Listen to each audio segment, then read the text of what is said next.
Pemaparan Wali Kota Makassar Muhammad Rabdan Pemanto terkait sejumlah kebijakan yang akan diambil dalam pemerintahannya saat berpidato di hadapan para anggota dewan jadi catatan. Atas janji itu dan janji kala kampanye lalu, pihak DPRD Makassar mengaku siap mengawal realisasi janji orang nomor 1 di Makassar itu saat ini. Selain mengawal, pihak DPRD Makassar juga akan menyampaikan sejumlah aspirasi dan keluhan masyarakat yang telah ditampung.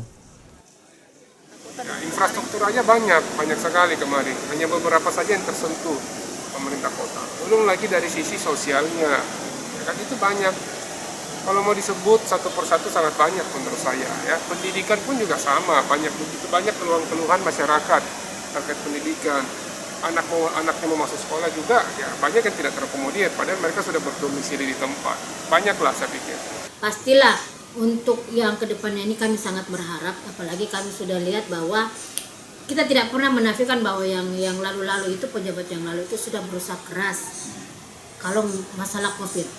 Tentang masalah yang lain, masalah pemerintahan Kota Makassar itu, apa yang bagus yang telah dilaksanakan oleh pemerintah yang lalu, PJJ yang bertiga ini tentulah akan kita harapkan untuk dilanjutkan pada kepemimpinan Pak Dhani dan Ibu Fatma. Seperti itu.